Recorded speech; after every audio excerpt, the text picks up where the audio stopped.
TRPC is probably my favorite library I've used in the last couple years because it does the impossible. It gives you perfect type safety and autocomplete between your client and your API. This is something I've never seen before, especially this well done. And in this video, I'm going to teach you everything you need to know about TRPC. There is nothing worse than getting an email like this. You know your site's broken but have no idea how to fix it. But with today's video sponsor Highlight, this is a problem of the past. That's because Highlight is not only an error tracking system, but it also gives you a replay of exactly what users did on your site to cause these errors, which means when you get emails like this, you can just go into Highlight, look at the replay, and see exactly what the user did, and you can fix that bug in no time. Highlight integrates into pretty much any framework or library you can think of, including TRPC, in just a few lines of code. And with those few lines of code, you're going to be getting full access into things like dev tools, logs, network requests for every single session that a user takes on your page, which makes it so easy to track all those different errors. The best part about Highlight is it makes detecting those errors so easy so you can fix them before you have tons of churn on your site. And if you're interested in trying out Highlight for yourself, make sure you use the link down in the description below and enter the code SIMPLIFIEDHIGHLIGHT, all one word, and you're going to get a 2-month free trial instead of the normal 1 month. Welcome back to Web Dev Simplified. My name is Kyle, and my job is to simplify the web for you so you can start building your dream projects sooner. And you may have noticed in the background, this is an example of what TRPC looks like. And as you can see, we have the server on one side on the left, and we have the client on the right-hand side here. And you'll notice when I change something in the server in this example, the left-hand or the right-hand side, where the client is, automatically picks up on those changes and will show you errors saying, hey, this name doesn't match what you have on the server. And if you change something on the client versus the server, you can see you're going to get errors in IntelliSense and autocomplete between the two. This is really the giant benefit of using TRPC, is it gives you type safety between your client and server, which is something that used to be impossible and was very hard to enforce, and is honestly where most of the bugs come in when you're developing and deploying applications. So in this video, I'm going to show you how to use TRPC and everything you need to know about TRPC. Now, if you want to go more in depth on a high level of what TRPC is and why you may want to use it in your project, I have a full video explaining what TRPC is. I'll link it in the cards in the description for you. You can watch that first to see if it's worth watching this much longer in-depth video. Now in this video, I'm going to give you a full crash course on everything you need to know about TRPC. And to get started, I'm going to show you the most basic version of a TRPC application so you can see some of the benefits, and then we're going to dive into the nitty-gritty of how everything works. Now, one key with TRPC is obviously you should be using TypeScript because the real benefit here is the type safety between your server and your client. And the other thing is you need your server and your client to be in the same repository. So in my case, I have my server here in the server folder, and I have my client inside this client folder. And to get started, my client here is just a really simple Vite application. I deleted everything from it, so it's just a blank TypeScript file, and we have the console from it. So I can say console.log hi, and you can see that that prints on the right-hand side of my screen. Super basic. And then we have a very simple Express application, as you can see here, and it's running over in my console. So if I just do console.log hi, you can see that that is showing up down here in the console there. So we have everything really easily set up for a server and a client. Now the first thing I want to do is show you how you can start implementing TRPC on your server. The first thing that you're going to need to do is we're going to need to actually install TRPC. And in our case, we want to install at trpc/server since we're going to be on the server portion here. Once that's done, we can run our server again. And now we have access to that server. So we can just import from this, and it's going to be at trpc/server. There we go. And the thing that I want to import from here is going to be the init trpc function, and this will allow us to initialize TRPC. So what we can do with that is we can create an object. We're just going to call it t, and we're just going to call init trpc, and that is just a very simple function that we can call, but we want to call the create function on it. There we go. We've created a brand new instance of our TRPC, and this gives us access to a bunch of different things, but the main thing we care about is a router. A router, just like in Express, is a way that you can route different actions. And a router is just going to take in a single object, and the keys of that object are going to be the actions that you can perform. So for example, let's say that we have a say hi action, and we're going to also have a log to server action. These are going to be our two different actions. Now, in order to do these actions, they are called procedures in TRPC. So we can say t.procedure, and that allows us to create a brand new procedure. And in our case, we have two different procedures we care about. We have a query and we have a mutation. In our case, we're going to do a query because that is for getting data, and a mutation is for modifying data, which we'll use down here when we're logging to our server. So inside of our query, what we can do is we can just pass it a function, and this function is going to take any inputs we want. In our case, we don't pass any inputs at all. It doesn't do anything. All we're going to do is just return the text hi. Super straightforward. So all this function does is return to us the string of hi. Now for logging to our server, this is going to be a little bit more complex, and that's because we're going to have some input that we're going to take in. So we're going to pass it this input property, which allows us to define a validator for our input. In our case, our validator is going to take in a value, which is going to be any type. We don't know what that type is, and we want to narrow that down. So if the type of v is equal to a string, then we know that our type is valid, so we can just return that type. And now this v variable is typed as a string, as you can see here, while up here it is typed as unknown because it doesn't know what it is. Now we expect this to be a string, so if it's not a string, we want to throw some type of error. So we're just going to throw an error, and this is just going to say invalid input expected string. Doesn't really matter what you put here, it's just going to say, hey, there's some type of error. Now the next step is we want this to be a mutation. Since it's going to be modifying data on our server, it's going to be logging to our server logs. So we can have that here, and that takes in a request object. Same thing here, this query would take in that request, but in our case, we're just going to be using the request here because we have some type of input. So our request, you can see, has a context and an input. We care about the input because that's the thing we want to log. So we can just say console.log client says, and then we can log out whatever our input is. Then in order to return data down to our client, I'm just going to say return true to say that this was successfully performed. So now we have set up our router. Let's give it a name. We'll say app router. And this router has two things that we can do. We can call the say hi function, which is going to give us the data of hi back, or we can make this mutation here, which is going to log to the server. This is expecting a string as our only input, and it's going to log that string out to our screen. Now, the next step here is going to depend on what actual interface you're using. In our example, we're using Express as our library of choice, so we need to use the Express adapter, but TRPC is built in with a lot of different adapters. So what we can do is we can come way down here, we can say app.use, this is the Express specific code, and we want to use at the /trpc route. We can do whatever we want, we could do this normal slash route, but I like to do it at /trpc, and then we want to call the create express middleware function.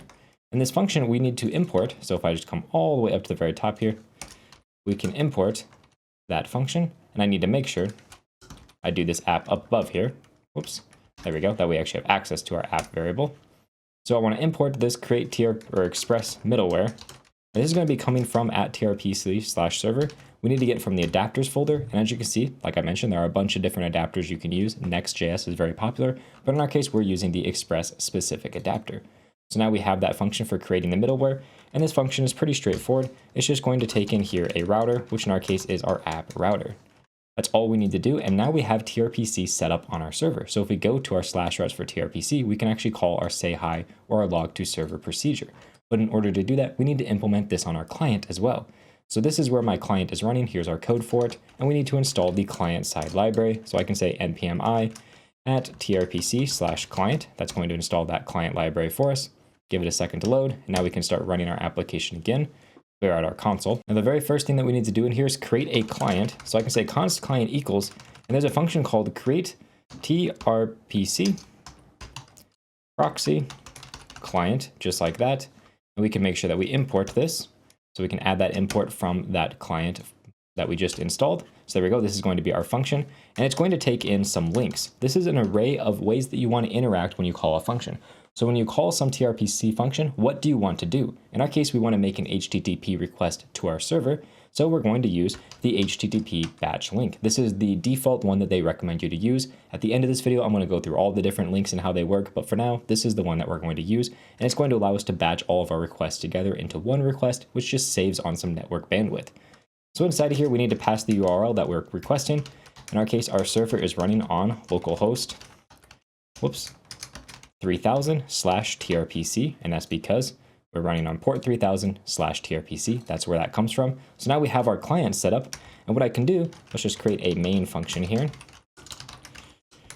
I'm just going to call that main function. I'm just using this so we can use async await inside of here. So for example, I could get the result from calling client.sayhi.query. Now you'll notice I didn't get any autocomplete. I'm having errors and stuff showing up. And the reason for that is because we haven't told TRPC what our types are.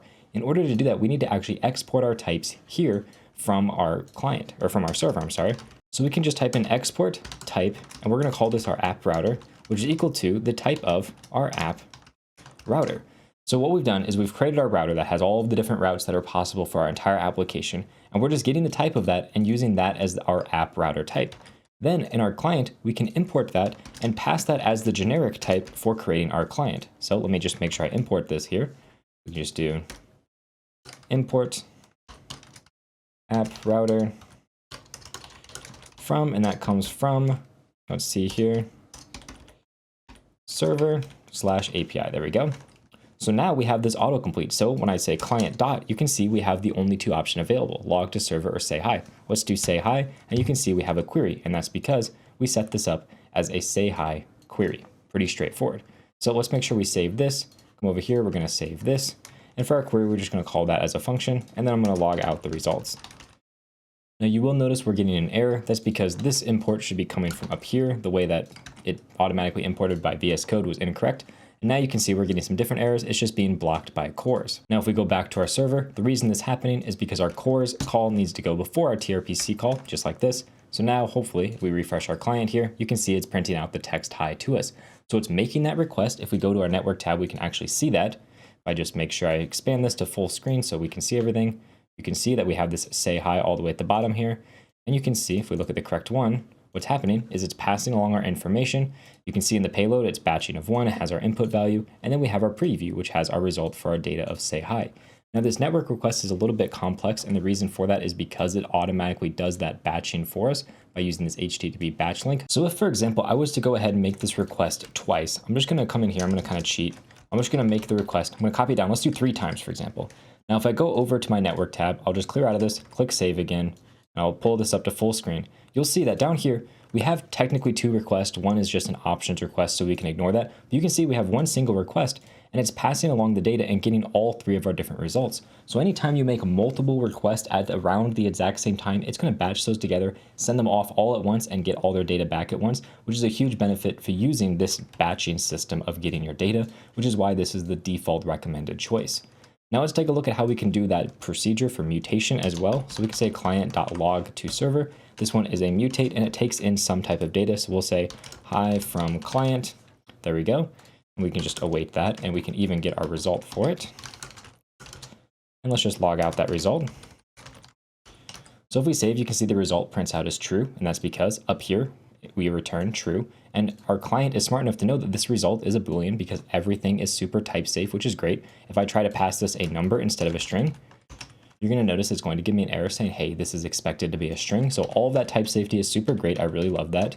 And if we look over at the console for our server, you can see that it's printed out. Client says hi. Every time I save, you can see it prints that out again. Again, super great.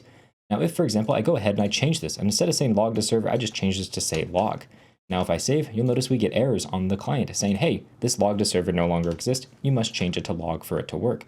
I really love how all that is hooked up, and that is the giant benefit to using TRPC beyond just the other things it does like batching automatically and other stuff like that. So now the next thing that I want to do is I want to go ahead and clean up my code a little bit. The client is pretty much fine. This is great. But on the server here, it's obviously not super clean. We have everything in one single file. So I want to show you kind of how I would write the code for TRPC to make it a little bit easier to work with on the server. The very first thing I would do is I would create a TRPC file. So we're just going to say trpc.ts, and this is where we're going to initialize our TRPC inside of here, just like that. I'm going to export this. I want to make sure that I import this variable right here. Now, the reason I'm doing this is because in your server, you should only ever have one instance of TRPC that you've initialized. So you should only ever call this line one single time, never more than once. It's essentially the same thing as like creating your Express application. You should never do that more than one time. So immediately that's my first step is I like to break this out into its own file. Then if I need to do anything with it, I can. Or if I just want to export it as is like we are, that's perfectly okay too. And the next thing I like to do is to create a folder for all my different routes. In our case, I'm going to call this routers actually. And then what I can do is I can create all of our different routers. In our case, I want to have an TS router. And this is going to be the router that contains all of my index routes. So in our case, all these routes are at the root of our TRPC. You know that because when we call them, we say client dot and then whatever the thing that we're trying to do is. So it's our index essentially. So what I want to do is I want to move all of these routes into that section. I'm just going to copy all of this code essentially. I'm going to move it into that index that we just created for our routers. Then what I want to do is I want to make sure that I export our app router and I want to import t from, and then I want to get it from ./trpc. There we go. So now everything is working, no errors. So what we can do is we can go into here and we can remove all of the code that we no longer need. So I can get rid of all of that code, get rid of this, And what I can do here for our app router is I can just make sure I import this app router. So I can say import app router from, and that's coming from our routers. So /routers. Now, if I give that a quick save, hopefully everything should be working. If I refresh my client, you can see that's working and it's logging out to the server. So all we've done is we moved our TRPC stuff to one file and we've made it easy to create all of our routers. So here I have my index routers, but you can also do nesting of routers, which is something we'll talk about in a little bit. So in order to do nesting with a router, it's super straightforward. I like to create a brand new file. So let's create a file for our users route. So we'll say users.ts. This is where all of our user-based routing will go. I'm just going to copy all the code we have in here. So we're creating a router. I'm going to call this our user router. And this router, I'm just going to give it one single thing for now. And we'll just say get user. There we go. This is going to be a t.procedure. What I want to do is I want to do a query because we're going to be getting data. I'm not going to worry about any input. I'm just going to return a default object that's going to be an ID of 1 and a name of Kyle. Super straightforward. So for now, we have a get user route. And in order to add that to our router, to nest it inside of our router, we can just come in here. We can give it the path we want to nest under. In our case, we'll call it users. And we're going to get that user router, which we're going to want to make sure we import user router from /router/users. There we go. And make sure this is actually just /users. There we go. That should work. So now we have this users route nested inside of our app router. So when we go over to our client, the way that this will work is we can say client dot, and we have users, and then nested inside that, we have all the routes that we defined on that user router. So in our case, we have get user. And this get user is just a function that we can call here. We want to make sure we get the query on it though. And now if we save, you can see it prints out that user that is being returned from our object. And it knows that the type of this has an ID and a name. I really love the fact that it has all this type safety built in. Now, another thing you can do with routers instead of nesting them is you can actually merge them, so you can put them at essentially the exact same level. So if I wanted my user's route of get user to be on the same level as my app router, I could say t.merge routers, and I could pass in my app router, and I could pass in my user router. And then what I'm going to do is I'm going to export that essentially. So I'm going to say export this const merged router is equal to that. There we go. So now we have this new merged router. And if I make sure I use that here instead of our app router, everything should work fine. And now if I go over, make sure everything's saved, and I go to my client, what I can do here is I can say that I want to get my user. So it's no longer nested under that route of users.getUser, is just on the main route. So if you want to merge together multiple routers under the same name, the merge route is for that. But honestly, I don't see much of a use for that. For the most part, what you're probably going to want to do, if we just go back here, is to nest them inside of each other, as you can see we have done here. So let's just save that real quick and come back into here and bring that back to how we had it before. And then finally on the client, this would be users.getUser, and now it works just fine. So to summarize, a router is essentially a way to describe what your routes are, your different API endpoints. And the next thing we're going to talk about, procedures, are essentially what you do at each one of those endpoints. So in our case, we have a procedure to get an individual user. We have one to log out stuff. We have one to say hi. But with procedures, you can actually make generic procedures that have root information inside of them. So what I could do here is I could say that we're going to have a user procedure, which is just t.procedure, and I want to give it some input, and I'm going to say that it's always going to have a user ID, for example. So this is going to take in our value, and let's just say that I expect the value to be a string, kind of like the same thing we did here. I'm actually just going to copy this straight over for now, and I'm going to paste that in right here. And now if we use that user procedure, essentially it's inheriting all these values for our input. So it's saying that the input is expected to be a string, and that is exactly what the input is supposed to be. That's why on our client, we're getting an error here because we're not passing in a string as our input. So it is really nice because it allows us to actually inherit different properties. We could do things like a procedure, and we can even get more complex than that if we wanted to do things more than just this input. Now, speaking of input validation, you may notice that this is kind of messy, and this is for defining a very simple validation of just, is this a string? If we wanted to get more complex, like this is an object with 7 different properties and a nested array and all these other things, obviously writing this all out by hand is going to be a massive pain, which is why it's really common to use a validation library on your server. In my opinion, I really like to use Zod, and that's kind of the biggest recommendation for TRPC. And I actually have a full tutorial covering Zod. I'll link in the cards and description for you. But if we want to do that, we can just npm i Zod on our server. That's going to give us access to the Zod validation library, and then we can use that in place of this different input validation here. So I can just import z from Zod, and then instead of doing all of this fancy work, I can just say z.string, and that's saying that this should be a string. That's way simpler and much nicer. Now, in our case, we want this to be a user ID. So we're just say this is going to be an object, and it's going to be an object that has a user ID property, which is going to be a string, just like that. Now, to kind of further elaborate exactly what this does, let's change this get user here to just say get, and then we're going to have our user procedure here, and it's going to be taking in this input, which we know has a user ID. So I'm going to return the user ID here, which comes from our input. So I'll just say input.userid, and then we're just going to give it, not even pass it a name, it's fine. So it's just going to return to us whatever ID we pass in, super straightforward. So on the client, if we try to get our user, and we pass it an ID here of like this, and we make sure that we give it an object, there we go. You can see it just gives us a user back with whatever ID we pass in, super straightforward stuff. Now, we can also take this a step further by actually combining together multiple inputs on our procedure, because we're going to use this same user procedure for our next thing, which is going to be an update function. So this update function takes in our user procedure, but we want the input to be more than just a string for a user ID. We want to update the name of this user as well. So this is going to take a z.object, and this object is going to have a name, which is a string. Really straightforward stuff. But you'll notice we didn't define anything to do with our user ID, and that's because when you have multiple inputs, it's smart enough to combine them together, essentially concatenate them as one single thing. So it has to be a string that has, or an object that has a user ID, and an object that contains a name. Let's just take this a step further. We're going to do a mutation on this. It's going to get our request, just like that. And then I'm just going to say console.log, updating user. I'm going to give it the user ID. There we go. To have the name, and I'm going to give it that name, input.name. There we go. And then I'm going to return that new user. So an ID is our request.input.userid, and our name is our input.name. There we go. So now what I can do is I can call that on the client. So I can say here, instead of doing a get, I want to do an update. So let's clear out all that. Update, and this is a mutation. And you'll notice that I need to pass it both a user ID and I need to pass it a name.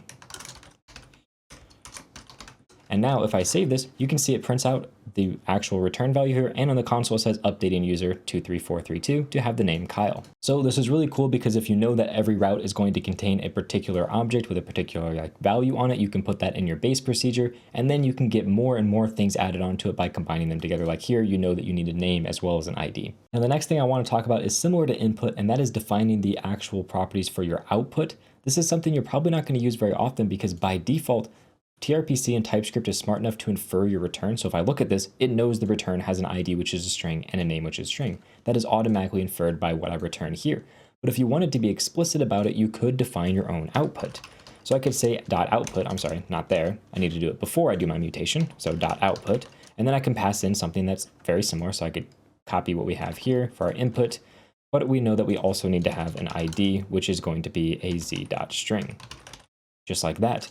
So now if I actually save this, everything is going to be working just fine. You can see the same values are being returned over here. But if I accidentally pass down something that I shouldn't, like let's say I pass down a password or something like that. Now if I save, and I save over here, you'll notice the password isn't being passed down. And that's because I've explicitly defined what my output is allowed to be. So even though this password's being passed along, it's not actually being put out as part of my output because it doesn't match this output selector right here. And if I, for some reason, didn't include something, like I didn't include my ID, now we're automatically getting an error saying that the ID should be returned because it's part of what my output is defined as here. So this is really nice if you want to make sure you don't accidentally expose something that you shouldn't be. Now the next thing I want to talk about is context. This is a little bit more confusing of a topic, but you notice that we have this ctx variable which contains our context. As you can see here, the context is essentially nothing. It doesn't matter if we print it out, you'll notice it's just absolutely nothing. I'll show you here. And that's just because we haven't set any value for our context. So if I save in my client, you can see it's printing undefined for our context. There's nothing inside of it at all. So what if we wanted to be able to define a context? This is really useful if you're doing like authentication or authorization. You want to be able to pass around the user token or whatever across all your different procedures.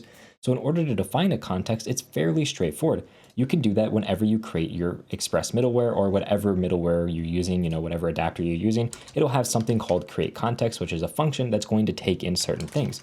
So in our case, this takes a request and a response, and that's because we are inside of Express. That's why we have these request and response variables. And then it expects me to return some value like this.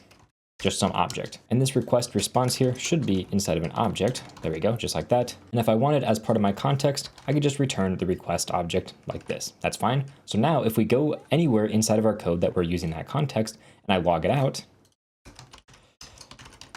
whoops, log request.context, there we go, and I make sure I save over here, you'll notice now we're getting a bunch of information being printed out because it's our entire request object being printed out to us. But there's one slight problem with what we've done so far. When I hit the period here and click spacebar, you'll notice I don't get any autocomplete. It should say like I have request as an availability on my context, but you see it doesn't show up, even though it is in my context right now. And the reason for that is TRPC doesn't know what the type for this is. So what I like to do when I'm dealing with a context is I like to create a completely separate file for my context. So we'll just say context.ts, just like this. And inside of here, I like to put a function for creating my context. So export function create context. We remember that this takes a request and a response, and it expects us to return some value. In our case, I'm just going to put isAdmin. I'm going to set that to true. Obviously, you wouldn't hard code this. You would get it from your request object, but it doesn't matter. In our case, we're just going to hard code this to true. Now, in order to actually type the values for our request and response, because right now they're set to any, what we need to do is we need to get our type here from TRPC, and we can get this from the create express context options, and that can just be imported from our adapter. So whatever adapter you're using is going to have the context options type that you can use, and now our request and our response are properly typed in case we needed to use them for anything. So now we have this function for creating our context, and what we can do is we can make sure we use that here. So instead of hard coding this function here, I'm just going to import that. So I can just say up here, import create context from, not VM. This should be imported from /context, just like that. So now our function itself is being input, which is great. We are getting an error here because our request and response aren't being used. So I'm just going to pass along my request and response as well, just so we don't get that error showing up. I mean, obviously, if you're not using them, don't include them. But in our case, it's fine. We're just going to throw them in there. So now the last step we need to do is hook up the type safety, because so far we haven't actually changed what our code is. We just moved it to a separate file. So what we need to do in our TRPC file is we need to call the .context method here. It's just a function you should call, but it takes a generic, which is going to be the type for your context. In our case, what we want to do is we want to infer an async return type from the type of our context, or create context, sorry, just like that. So if we just close that off, I make sure that I import this from context, and I input this infer from our server. Now what we're doing is we're inferring the return type of our create context function. And this is just a really helpful, handy function that is going to infer the return type for us. So essentially it's taking whatever the type of our return is here, which is request, response, and isAdmin, and it's just saying that is going to be the type for our context, and that's what this function allows us to do. So now if we go back to users here, and I try to console.log out my request.context, if I hit the period button, you'll notice now I have autocomplete for my admin request and response. So I can autocomplete here and say isAdmin. So if I make this request, you can see isAdmin is set to true. Now if I change that in my context to be false, you can see when I run that again, it now returns the value of false for me. Now context on its own is obviously not super important because you probably don't want to write your authentication code for every single route that needs it, which is why TRPC has middleware built in, very similar to like Express or any other server, which makes consuming context and doing things like authentication incredibly easy. So we're going to go back to our TRPC file here, and I want to export essentially a new type of procedure that's going to be only for authenticated admin only users. And I'm going to use a middleware to do that. So I'm going to create an isAdmin middleware. And to create a middleware in TRPC, you just say t.middleware, and that's going to allow you to take a middleware in. And this right here takes in a function as its parameter. And the parameters to that function here are going to be a few things. Mostly the things you probably care about the most are your context, as well as the next function, which allows you to move on to your next piece of middleware or onto whatever route you're trying to call. So we have every value in our context as well as our next. So in our case, we only want to allow the user to use this if they are an admin. So if ctx.isAdmin is false, so if it's not true, then what we want to do is we want to throw a new error. And this is going to be a TRPC error. So we're going to say TRPC error, just like that. I'm going to make sure I import this from our server. And this TRPC error takes in a code. In our case, we're going to pass in the unauthorized code. So this code is essentially how you pass down HTTP status code. So like a 400 error, a 404, 401, 500, whatever it is, you can use a TRPC error to throw an error and then pass it whatever code you want to send down. In our case, we're doing a 401 unauthorized error. Otherwise, if they are successfully an admin, then we just need to make sure we return whatever the return of calling next is. And our next function can take in a context value that is going to update our context. So what I could do here is I could say, you know what, our new context value right here is going to be a user, and they're going to have an ID of 1. So normally, if you had an authenticated route that only logged in users could use, you'd want to put your user that's logged in into the context. This is an example of doing that right here. So we're overwriting what our context is by passing it to next. If we left this blank, our context would just pass through just fine without being changed at all. So now we can actually use this isAdmin middleware to create a procedure that does this. So I'm going to export an admin procedure, and that's just going to be t.procedure, and I want to use that middleware, so I type in use and pass in the name of my middleware. That's the exact same syntax for how Express uses middleware. So now I have two ways to create procedures. I can do the normal t.procedure, and that's going to be a public route available to anyone, and this admin procedure is a route that's only available to admins. So let's go ahead and implement an admin route. We're going to do that on our index here. And we're going to call this our secret route. So we'll say like secret data, for example. This is going to use our admin procedure, which we're importing from our TRPC file that we've created it in. Then what I want to do is I want to do a simple query here. And this query, I want to get the context out of. So I'm going to say context, just like that. Now, all I want to do here is console.log my context dot. And you can see I now have all these values, including this user value. So I'm going to use the user value. I'm just going to log that out for us. And then what I want to do is I can return some like secret data. So we'll say super top secret admin data. So now if I save this and I go over to my client, make sure everything is working just fine by putting the comma in there. Let's go over to our client. And if we look at this, we can say client dot, and now we have access to that secret data function. I'm going to call that function, and we can get rid of all this extra code down here, and then it's going to print out my result. Now, if I save this, you're going to notice immediately we get an unauthorized 401 error, and that's because our context, our admin is set to false. This is not an admin user, so they cannot access this route. They can access all the other routes just fine. If instead I wanted to do say hi, you can see that works just fine. That's not an admin route, but this one is throwing me an error. So already this is great. Now what happens if we change this to say true? Well, if we save, you're going to notice when we come over here, it's perfectly printing out our super top secret data, which is great. And inside of our console for our server, you'll notice it prints out our user information, which we set inside of our middleware. This user information right here of ID1, it's printing that information out right here. So if you want to update your context based on certain middleware values, you can do that, and all the type safety for that is going to be just fine because our server knows when we're at this point, this is an admin procedure, and if they successfully call next, we know that our context is going to contain a user variable inside of it. Now that's all of the basics you need to understand on the server side of things. We're going to come back to this in a little bit when we talk about WebSockets and subscriptions, but I first want to move over to the client just to briefly talk about the different things you can do on the client. Luckily, the client is very straightforward, so there's not much to talk about here. The first thing I want to talk about is what happens if you want to pass custom headers along, like maybe you have an authentication header. Well, you can do that. You can define whatever headers you want to pass along inside this HTTP batch link. And then these headers are actually going to be passed along. So if you wanted to create like a header that said authorization and you wanted to pass along some kind of token, this would be how you would go ahead and do that. So now if we check our network request and I just show you what this is being passed along, if we look at our headers, we should see here that we have an authorization header with the text of token inside of it. So this is how we pass along custom headers if we want to do that. Not something you're going to do all the time, but it is useful to know. Now, the next thing I want to talk about is going to be this links property as a whole. You can actually pass an array of links, as you've noticed here, and the way that it works is very similar to how you're doing middleware inside of like Express. And what's going to happen is whatever the first link passed in is, it's going to pass your data to that, and then it's going to pass the data from that to the next link, and to the next link, and to the next, and so on, and so on, and so on. But some links are considered like ending links. For example, an HTTP link is considered the end. Nothing can be after this because this is what makes a request for you.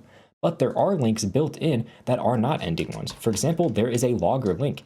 And this logger link, if we want to pass this along, we just call this function here. What that's going to do is it's going to log all of our different requests that happen.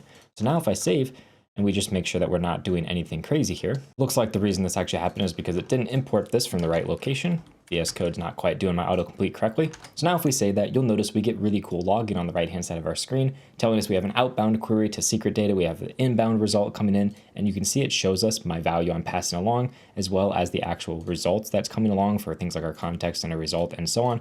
So this is really useful if you wanted to get a little bit more insight into what's going on.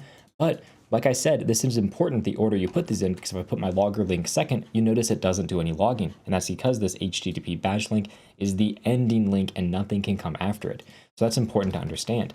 Another type of link that you may use often is the HTTP batch link. It's very similar to the HTTP link. This is identical to the batch link, but it doesn't do any batching. So if you make multiple requests at the same time, it sends each one individually to your server.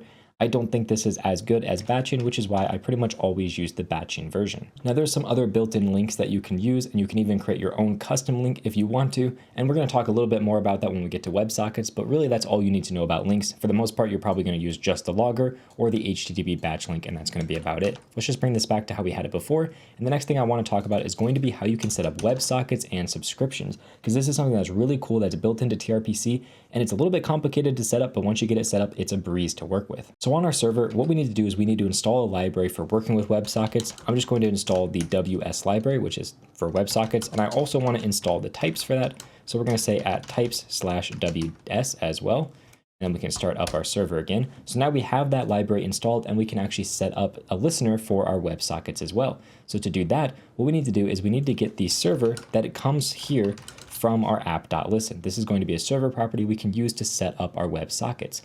Then we can call a function called apply WSS handler, just like this, if I spelled properly. And we can import this here. And this comes from TRPC. So let me just bring this in. And this comes from an adapter, and this is going to be the WebSocket adapter. And we want that apply WSS handler function. So what this is going to do is it's going to take in a few things. First, we're going to need to have some type of WebSocket server. That's what WSS stands for. We want to create a new WS, which is going to be that library. We're going to import it here. So that's coming from that WS library.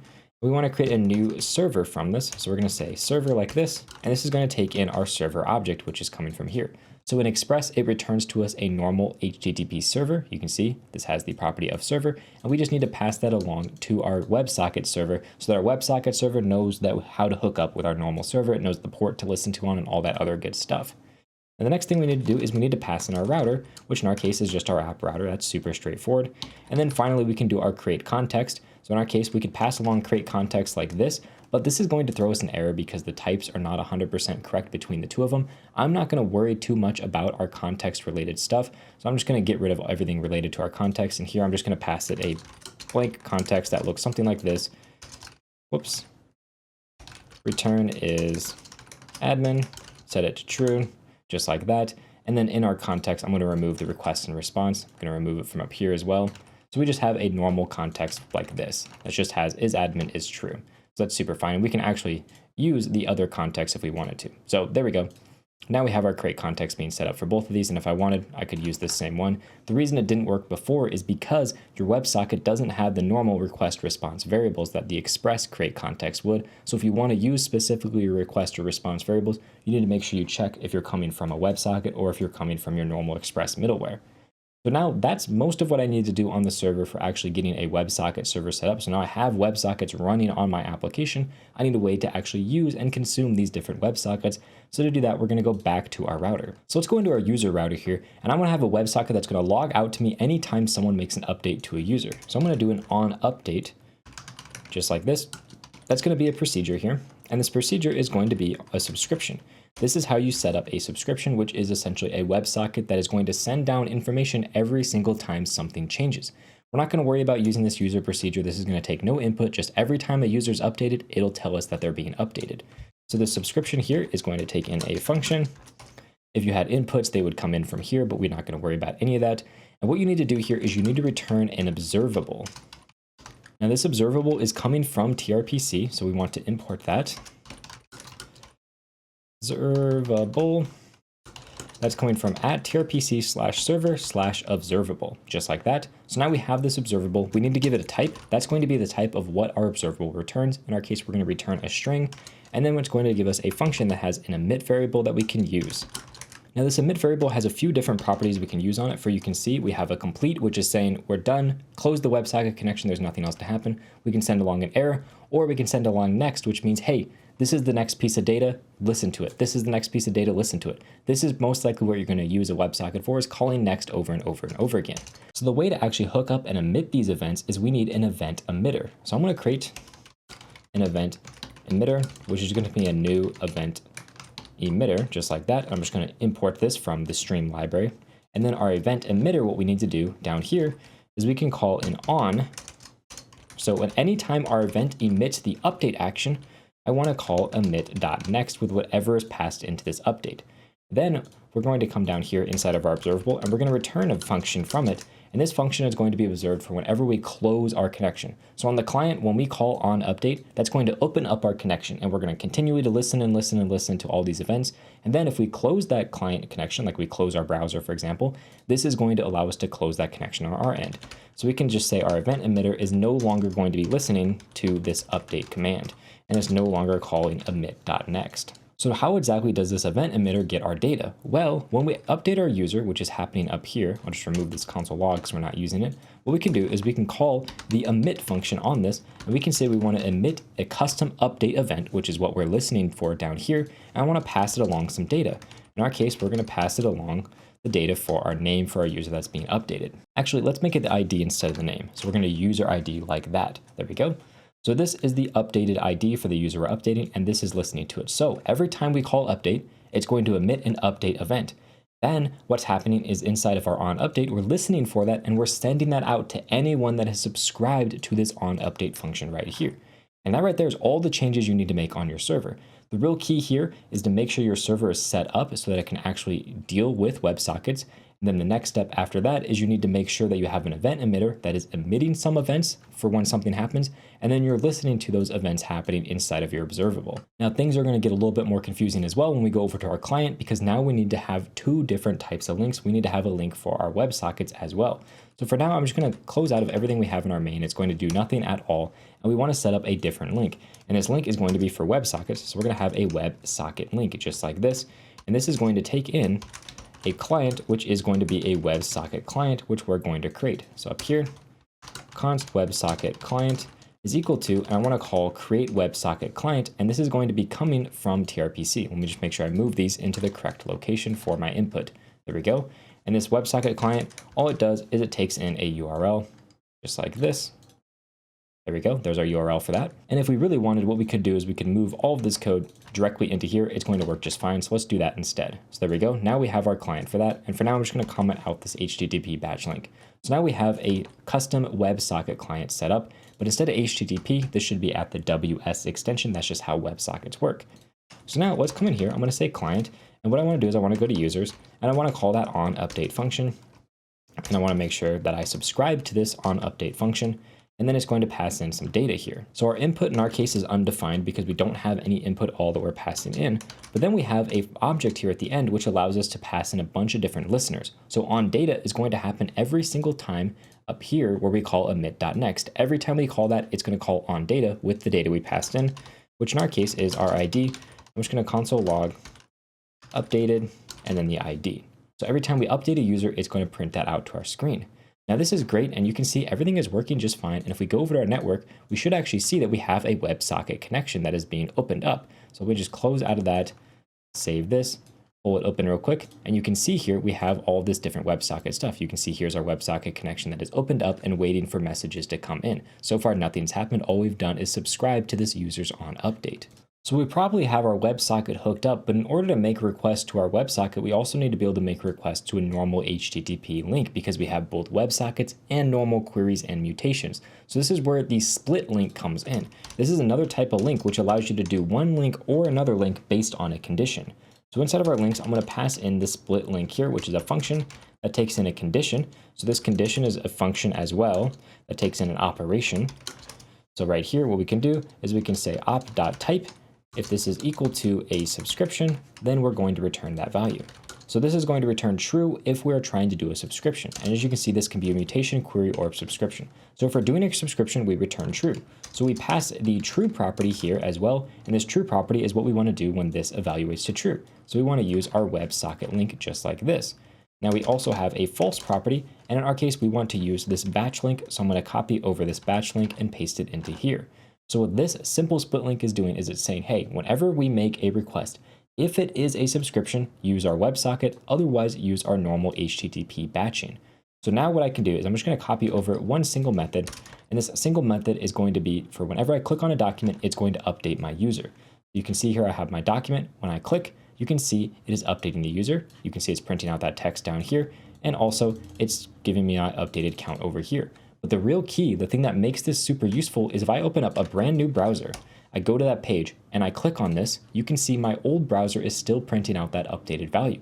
That's the key to WebSockets here is one user on a different page is changing some data, but since I'm connected to my server, I'm listening for those changes, it's able to communicate with all my different browsers and tell them all that this update has happened. That's super cool and amazing.